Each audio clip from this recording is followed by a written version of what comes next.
Catus Maximus here. I believe this is Rockwell's newest Sonocrafter.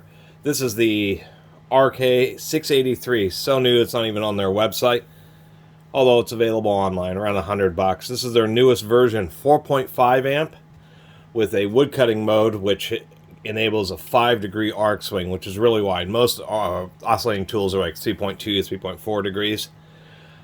Overall, I don't think it's too bad, except for it seems all these manufacturers are having growing pains with how they're securing their bits or the blades. This has a threaded system. You'll periodically want to put a drop of oil, because if you're changing blades a lot, then they'll eventually wear out. They have this odd spring-loaded system, which appears to just be to align the blade when you pop it in there. You don't have to pull out the bolt. I'm just showing the internals or how the mechanism works. Spring-loaded thing just to align the blade, and this is relying on pure friction. It has a little square. This piece doesn't move. It moves in and out, but it doesn't move side to side. So once you get it tightened, both the halves move together, and they're just relying on friction. And I don't know why they don't have more of a positive kind of system to use with it. So the spring-loaded thing is just to kind of align the blade, get it centered, and then you just torque this handle down. And you want to put a fair amount of pressure on it because it's just relying on friction. And so you really have to tighten it.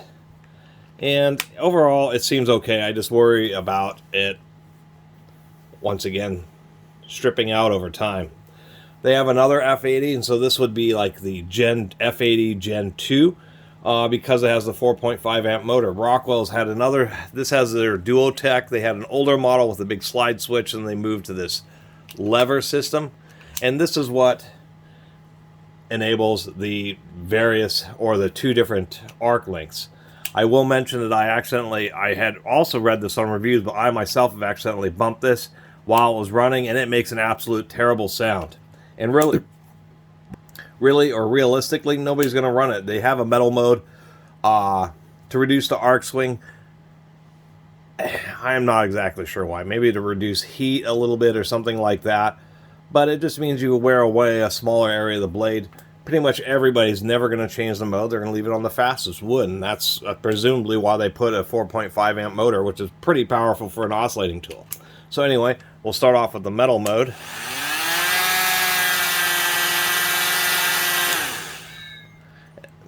And then we'll go to the wood cutting mode.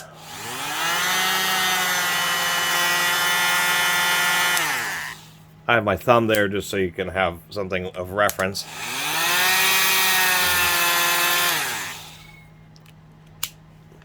And so there's no doubt that this is going to be extremely fast. They have an adjustable dial. The older one had a more recessed dial, not like the early generation ones, but the previous F80. This, they've adjusted it so it's just easier to access. Pretty stiff detent on it, so you won't accidentally be bumping it. The center section is not metal. The whole front gearbox is metal with like a plastic cover. The center section is painted to look like it's metal, but it's actually not. Ergonomics are good. And critically, early version Bosch oscillating tool is the worst I ever ran into, and so I really became fond of the Makita's corded oscillating tool. And actually, I don't think these Rockwells are too bad. Besides the metal gearbox, one thing they have gotten down is that with the old Bosches had plastic parts that would wear out inside, and I shouldn't say gearbox because there are no gears in one of these tools. They're incredibly simple. But super tight. There's just absolutely no wobble side to side at all. So it's actually delivering all its power. And a really nice tight spindle, of course, with the seal. I will say that compared to like the old school Sonocrafter, if we do it this way, well, there we go. You can see that with the additional power and that dual arc system, that they've grown quite a bit over the previous ones. But even the old school Sonocrafters, this little 2.3 amp, still is actually a pretty good tool with just a nice tight spindle. Just on the old one, it was really hard. It was quite a process to replace the power cord. This has, I don't know, I think there's like a dust extraction system. There's various accessories, so there's a couple threaded holes and a little flat here, I am sure, for those various accessories. Other than that, not a lot else to say, but I guess Rockwell had a bunch of infomercials, and apparently they've sold quite a few oscillating tools, and they've sold enough of them to continue to invest in. To tell you the truth, 5-degree arc swing with a 4.5 amp motor is gonna make this a very fast oscillating tool. And really, this much arc swing, I mean, you wouldn't want to have a 10 degrees or 20 degrees. The point of these tools is so they can make, they're really precise. You can make plunge cuts in really tight areas that just is the width of the blade oscillation. That you can put the blade flat against something and just do really tight flush cuts. That they're not a circular blade, so they have much, you have much less worries about kickbacks. If you accidentally come into contact with the blade, you may get cut, but it's not going to be removing your fingers, that type of stuff, like a circular saw or those types of tools. And that's kind of why they become popular. I use them a lot when I need to make holes and cut things in plastic and stuff, and they're just really convenient in those types of situations when you want to make really controlled, precise cuts. We'll see how well it cuts. That's why I have these sacrificial Home Depot carpenter's pencils. We'll crank this up. This is a wood with nails blade. This isn't one of those super aggressive triple cut, high speed blades, but we'll see.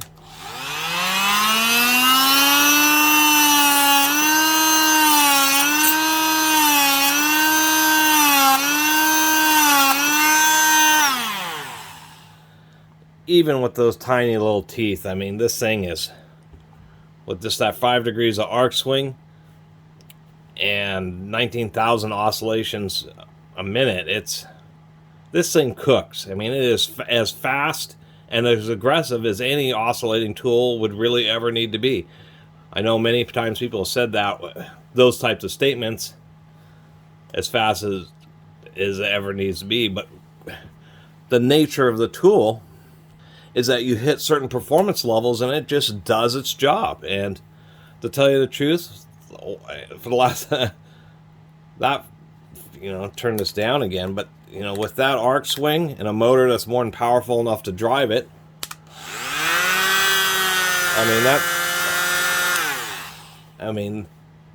these, once again, you're not framing a house with an oscillating tool. You're using it to flush up trim to your flooring.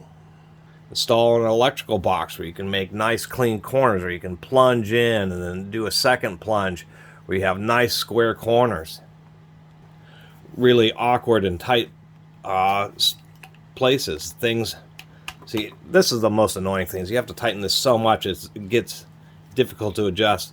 The advantage of these is you can move the blades around to whatever position that you need to and make all cuts in just the weirdest and oddest types of situations, under sinks and even down in the walls and that type of stuff,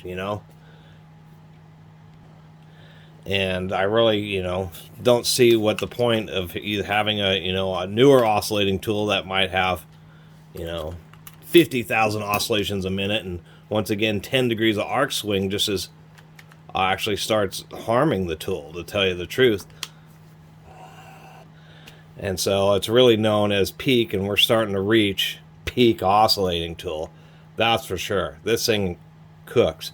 I will say that this whole surface here is both texturized and rubberized. You have a good grip. That's one thing that they've done, is they've given a more powerful motor, but it's smaller in diameter and longer, just so you have an easier time gripping it, particularly back here on the handle.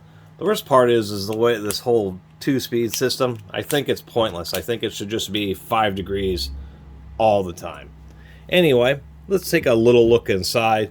It's so new. Once again, it's not on Rockwell's website. It does not have parts breakdowns quite yet for this RK683, but it is just the F80 version 2. The slightly older one had a 4.2 amp motor. I think it even had the same switch. Oh, and I should mention, it does have an LED light.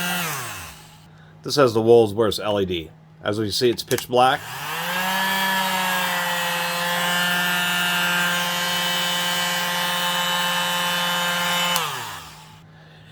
Okay. If you're in a pitch black area and there's no other form of light, then it's enough light for you to see to make your cut, but it's just woefully inadequate.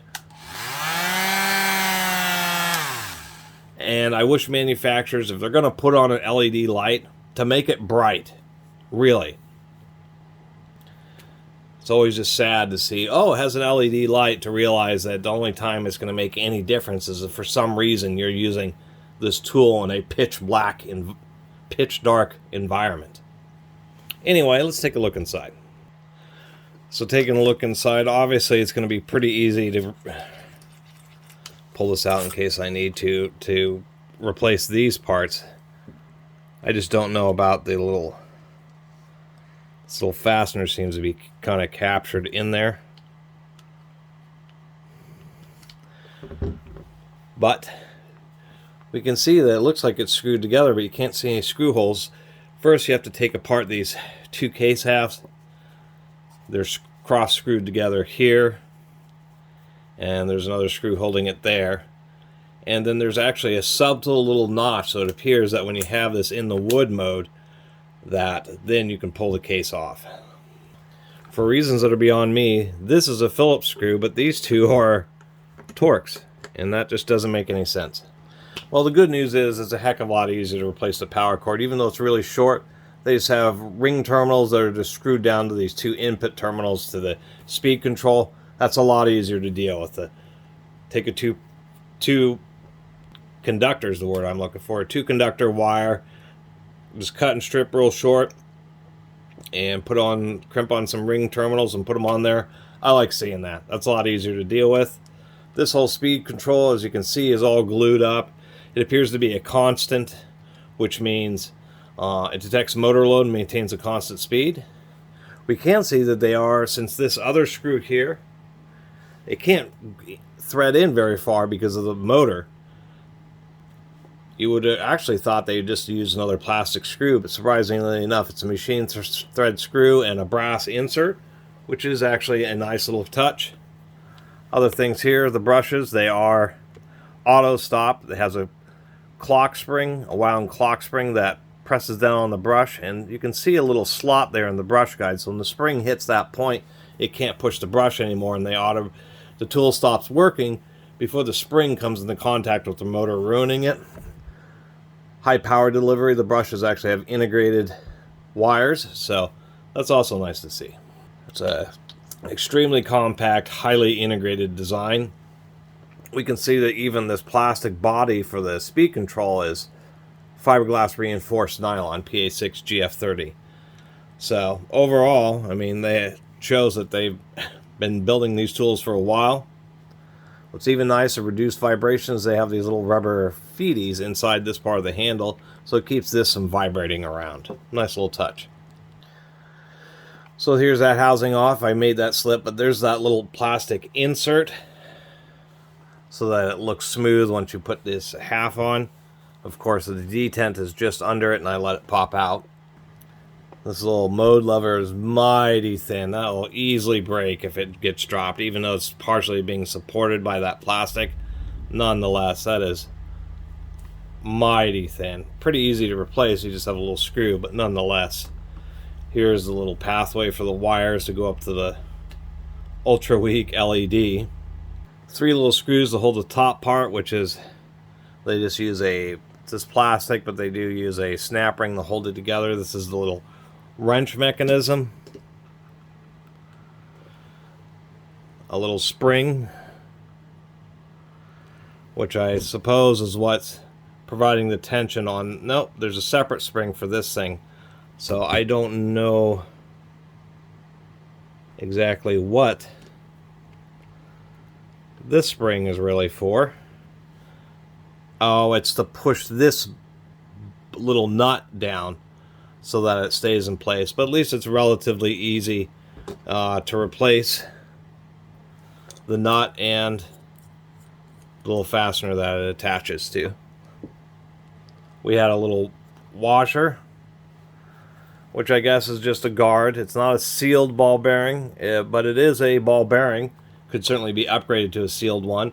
But part of how they keep the spindle so tight is there's a ball bearing here and a larger one down here, keeping it really tight. They got some weird ideas here. We've got Phillips.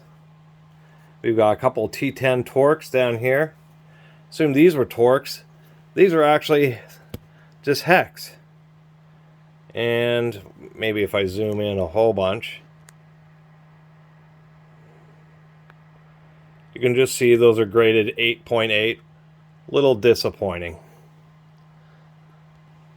Nice little touch. They're actually including washers on these little fasteners to keep, just so they squeeze. I guess just so they are less likely to come loose, to tell you the truth. That'd be my best guess. And something I didn't notice before, but there's this little lug here. And when I pulled out the motor, you do have to release the brushes to do that. It actually has a little magnet. So that's a speed sensor.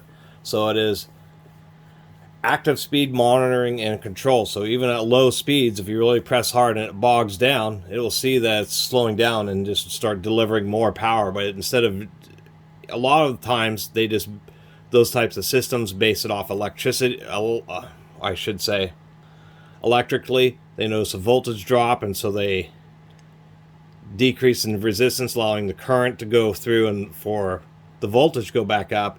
But really good ones, to tell you the truth, have a feedback sensor, so it just is maintaining the RPM. We can see, even compared to my thumb, that this motor is really thin and pretty long, and that's exactly what they're doing to give it such a compact grip, is just to make a really long, thin motor.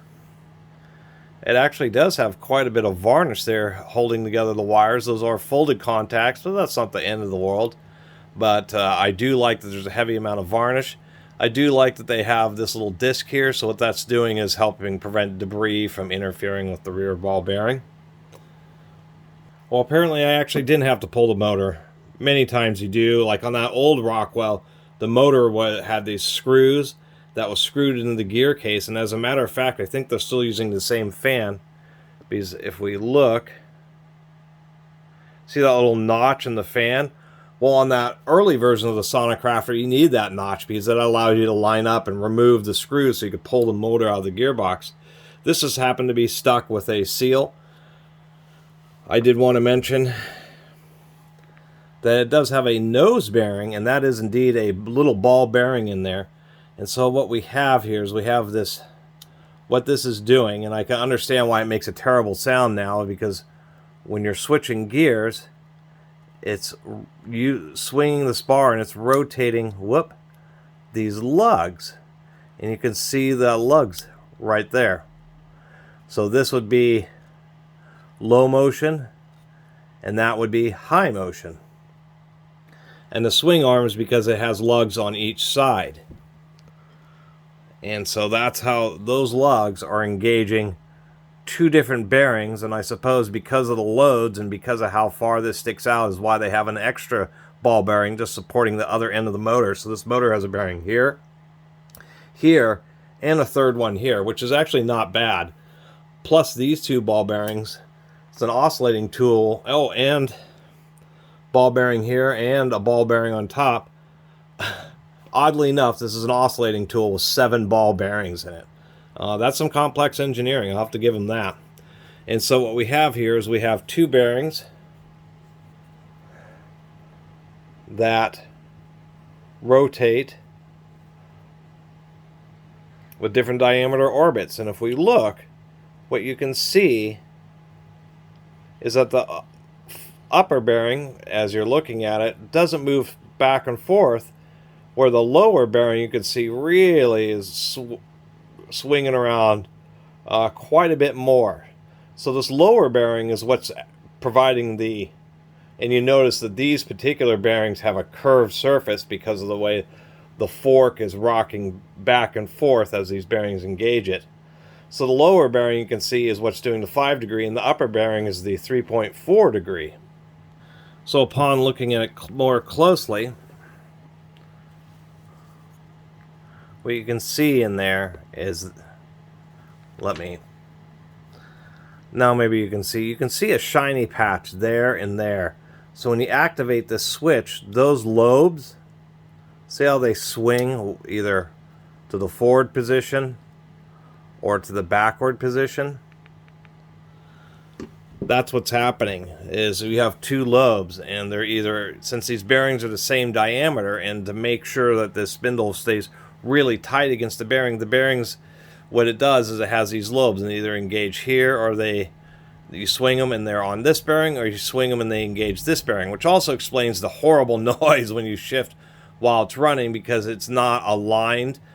When you shift when it's off, it just kind of hits these little tapered sections and aligns itself. But when it's not, what ends up happening is, one bearing is, if we look here, like this, one bearing is offset from the other one, so it ends up hitting the side of this bearing, and ends up making just that horrible noise. So that's the kind of the interesting way they're doing it, is they're just using those lobes and just switching between whether it's the high or the low eccentricity bearing that they are engaging. And due to the nature of this system, and I can feel that even there's no detent on the switch, that's just, in addition, there's obviously some kind of additional detent associated with the little rotating lobes. And yeah, now you can really see how that moves back and forth. So even if this switch broke, you could just get it into the wood cutting position and it would permanently stay like that. As a matter of fact, the way the system works, you could just leave it in that position and remove the switch altogether, and it would still work fine. But I think that's kind of intriguing how they've done that. Can't be done while it's running, but it's really, and then those lobes are of course running through the forks there's actually the spindle rocking back and forth. And so since they're flat against it, it keeps everything nice and tight.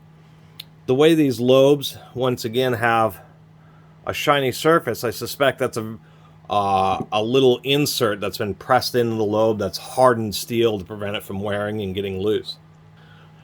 Overall, pretty genius design, and due to the long spindle, they added, once again, I think you can see here, that's not a sleeve bushing, that is a ball bearing, and surprisingly enough, a ton of grease in there.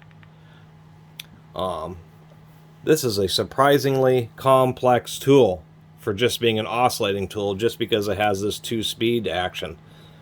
There's a lot of parts in this thing. And I think it's actually kind of a genius system for being able to get two different degrees of oscillation. And what we can also see here is they actually even have a little counterweight to help reduce some of the vibration that's induced to the fact that they have extra weight from both those bearings. I mean, there's a lot of nice little bits of detail, and how it's all held in. You can see a tiny little snap ring right there. That's what keeps these bearings on. So you pop the snap ring, there is a spacer. You can get the bearings off, and I don't know if you have to pull or press out for the counterweight. That would be only if you need to replace this front bearing, which is like, in an oscillating tool, is basically not exposed to any kind of debris. I will say, since that is in a greasy gearbox, we can see that this bearing right here is indeed sealed, and they do have a little gasket. So anyway, that's my overly excessively long review and teardown of this Rockwell RK683, their new high-end wide swing oscillating tool. And to really tell you the truth, besides some complaints about how their quick change blade system works, the rest of the tool is actually not bad. I mean, it's unbelievable that there's 7 ball bearings in an oscillating tool. The fact that, and see, we can see this is magnetic, it just picked up that screw. But the fact that it uses an RPM monitored constant speed circuit, a decently made motor, I mean it's not a junky tool. Metal brass inserts, an actual easy to replace power cord. They fixed that. And they, at least this main or primary portion of the gearbox is still metal. And the switch is metal too, you know. For $100, it just really depends on how reliable it is compared to the things like the Makitas and the Fines and Festool's and those other brands. But otherwise, as far as its performance, 5-degree arc swing with a 4.5 amp motor, I'm sure is going to be as fast as any of the others on the market. And it actually has a pretty good industrial design, pretty good ergonomics, nice and thin. Just wish it had a brighter LED light. Anyway, and just before I close this video out, I was just realizing, I was looking, here's their LED. What do you see? You don't see any wires going back to the power section of the tool. And I was like, well, how the heck is this LED lighting up? And no wonder it's so dim. We have a little plastic bit here. And I was like, what? And if we look at the fan, you can see a little circular section there, and a little circular section there. And it's kind of hard to tell, but they're magnets. It's actually generating the electricity for the LED light using a permanent magnet generator on the front of the tool. And so I was complaining about how dim it was, but I was running it at low speed, and I just didn't bother to look at full power how bright the LED was versus at minimum speeds. Is at minimum speed, it's not spinning as fast, it's not generating. I wonder if I can even get the thing to flicker. I doubt it. I mean, this motor spins at probably 15,000 RPM. Yeah, I'm not even going to be able to spin that fast enough to make it light up. But that is totally weird. The LED light is illuminated via using wall power to turn a motor that turns a permanent magnet generator to light up the LED. What a convoluted way to get an LED to work.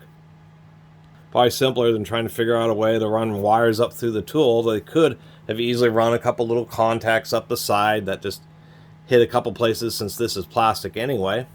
But instead they went with this complicated design of using a permanent magnets in the fan and a little coil right here, since the LED is already a diode, to regenerate the electricity to light it up. Super curious.